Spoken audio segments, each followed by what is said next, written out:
our veterinary team have cared for every type of animal you can imagine. Let's revisit Zoos Victoria's top 5 vet stories.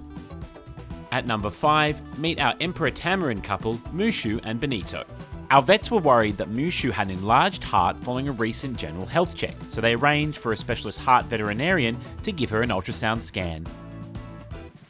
Our specialists, when they had a look at Mushu's heart on ultrasound, found that all the chambers look normal, the thickness looks normal, and the blood is flowing through the heart in a normal fashion. So very happily for us, we can say Mushu's heart is working really well. Preventative healthcare is a vital part of a zoo vet's approach to treating animals, investigating possible issues before they get worse. Mushu has recovered really well from her anaesthetic and we're pretty comfortable with her health at the moment. She's got a good heart, which is really good to know, and for her age she's doing really, really well.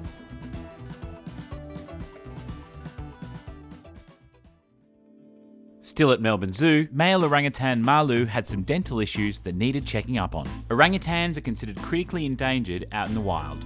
Maro needed an examination under anaesthetic to investigate some dental issues that we were seeing from him. All of Melbourne Zoo's orangutans are trained to assist in their own healthcare, allowing Maro to present his shoulder to the vets, receive a needle, and gently go to sleep for his procedure.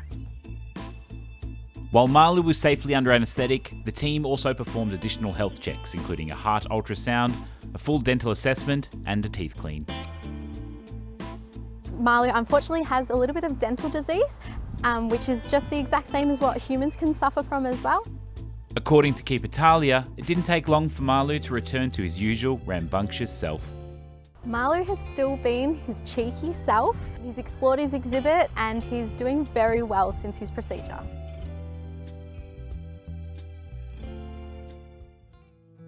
At number 3, Koala Dindy at Hillsville Sanctuary also had some teeth troubles that required a visit from a specialist dentist. Dindy is one of our older koalas here at the sanctuary, so he's about 10 years old, so his teeth have worn out a bit over time. We do regular checks on our koala's teeth just to make sure that they're all going okay, and his teeth have worn out a little bit to the point that he needed to have a couple of root canals. A good set of chompers is vital for the ever-munching herbivores. Koalas have got some big incisors at the front of their mouth which they use to nip off the eucalyptus leaves, and then they're going to use those big molars at the back of their mouth to really grind those leaves up. A few years ago we managed to capture Dindy and fellow male Tony bellowing their mating call, which has to be one of Australia's most strangest nature sounds.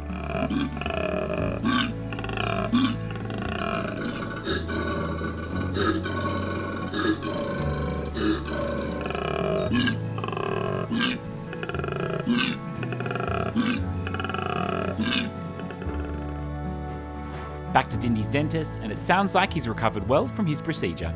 Dindy's recovering really well. As anyone who's had a root canal probably knows, it can be a bit of a painful procedure, but he came back home and he's been really keen for his food and he's settled in again really quickly. At number 2, senior veterinarian Nat and keeper Katie had to look at a 5-day-old blackbuck calf, also known as an Indian antelope, out on the savannah at Werribee Open Range Zoo. But this surgery office wasn't a quiet one as such. The ever-curious African ostriches were also keen to check up on the little one.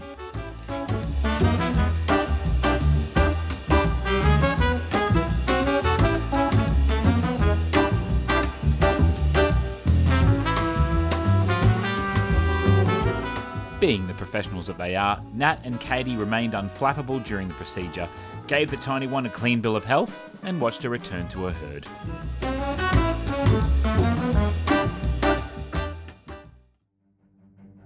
And at number 1, a whole team of keepers and zoo staff worked together to help treat Zadie the plain zebra's injured tail.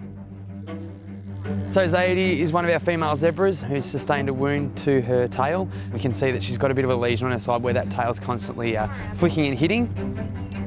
Procedure went really, really well. She went down well. The vets got in, did what they needed to do. They actually removed a little bit of the vertebrae in her tail so they could close it up and make sure that we don't have the same problem again.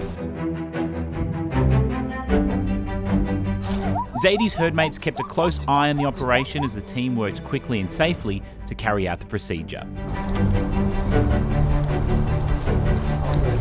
After successfully treating Zadie's tail, the team moved back to a safe distance to monitor her recovery. Daughter Zari also chipped in with bedside duties, staying close by her mum for the rest of the day. Thanks for watching. If you want to see more great Zoos Victoria content, make sure to click the subscribe button below.